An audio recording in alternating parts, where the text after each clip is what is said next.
America, the land of opportunity, a beacon of prosperity, a place where anyone, regardless of their background, could rise through sheer effort and determination.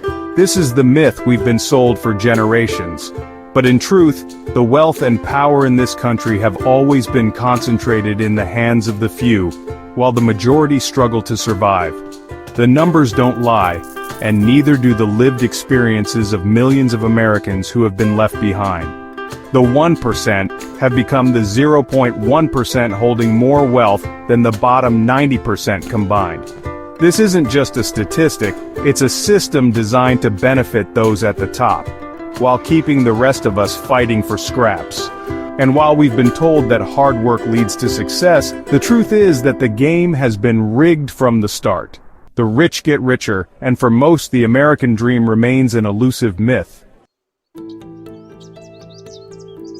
For the past few decades, policymakers have perpetuated the illusion that income inequality is either an inevitable byproduct of a globalized economy or a necessary feature of a free market system. Meanwhile, the rules of the game continue to be stacked in favor of the powerful. In the 1980s, the mantra of trickle-down economics was born. Cut taxes for the rich and corporations, and the benefits will eventually flow down to the working class. But after 40 years of this experiment, we're left with the undeniable truth. It didn't work. The wealth didn't trickle down. It flooded upwards, and now the richest Americans have more than they can possibly spend, while millions of families struggle to put food on the table, find affordable housing, and access quality healthcare. And yet, we've been told to wait. Wait for the economy to recover. Wait for the trickle. But as wealth has concentrated at the top, wages have remained stagnant, the cost of living has skyrocketed, and the divide between the rich and the rest of us has never been wider. Look around. The working class, especially people of color, have been fighting an uphill battle for decades. Yet, the evidence is clear: trickle-down economics has failed to deliver on its promises. Instead of lifting all boats, tax cuts for the wealthy have primarily benefited those at the very top, leaving the rest behind. Corporations have prioritized enriching shareholders over investing in their workforce, leading to greater economic disparity. Wages have stagnated, the middle class has shrunk, and the working poor have swelled, struggling to make ends meet. The Black Lives Matter movement rose to the challenge, showing the nation that racial inequality and economic disparity go hand in hand. It is no accident that those who have faced generations of systemic oppression are also the most economically marginalized. The economy has always been rigged, not only by class, but also by race. And yet, there are those who resist change at every turn. Those in power, the wealthy elite, the corporate lobbyists, the politicians who take their money and peddle their interests, have a vested interest in maintaining the status quo. They block policies like universal health care, a living wage, and higher taxes on the rich because they understand one simple truth: the system works for them. When workers demand better pay, better working conditions, or more rights, they are met with resistance. Corporations like Amazon and Uber fight to keep their workers as independent contractors, denying them healthcare, paid leave, and the stability of full-time employment. The system pushes people into precarity, and as long as the wealthy and powerful can maintain the narrative that this is all part of the natural order, they'll keep reaping the rewards. But the tide is turning. From the fight for $15 to the growing interest in unionization, the labor movement is gaining momentum again. Workers are waking up to the realization that they have power, and they're demanding a share of the wealth they help generate.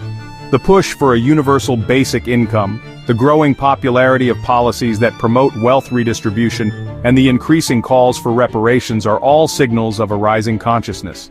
The old systems that have kept us divided are starting to fray at the edges. However, the fight is far from over. The forces of resistance are strong, and they're playing every trick in the book to keep the game rigged. Corporate money floods the political system, ensuring that politicians remain beholden to the wealthy few. The Citizens United ruling allowed for the unlimited flow of dark money, amplifying the voices of the rich while silencing the needs of the poor. Political gridlock keeps progressive policies from moving forward, and the rhetoric of socialism is used as a boogeyman to scare people into complacency. The media too plays its part, often distracting the public with the latest outrage or crisis, instead of focusing on the systemic issues that are perpetuating inequality. But here's the truth. We all have a stake in this fight. From the single mother working 2 jobs to make ends meet, to the factory worker whose job was outsourced, to the immigrant trying to survive in a broken system, this affects everyone. The middle class is shrinking, and many who once thought they were immune to the ravages of inequality are now finding themselves caught in the same struggles as the working poor.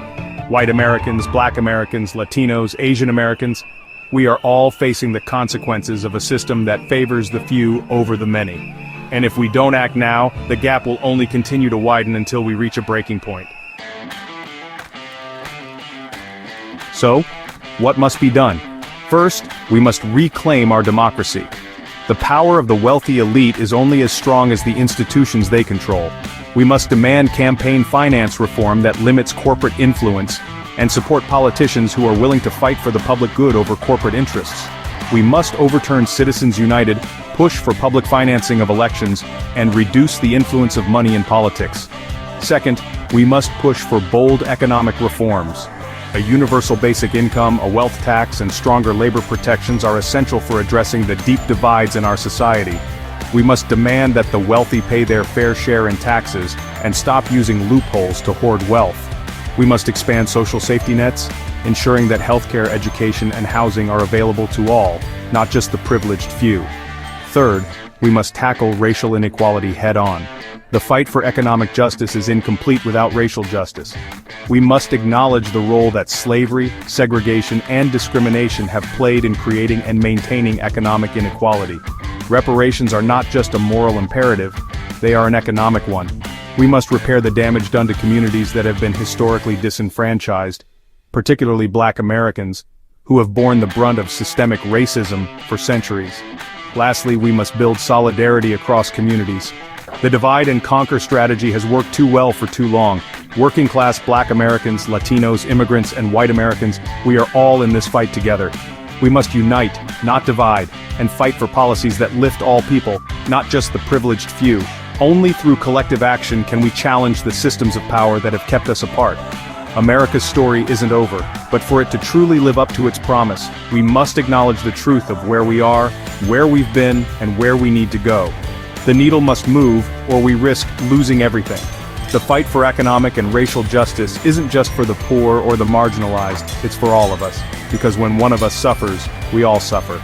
It's time to tear down the walls of inequality and rebuild this country as it was meant to be, a land of opportunity, not just for the few, but for everyone. The time for change is now.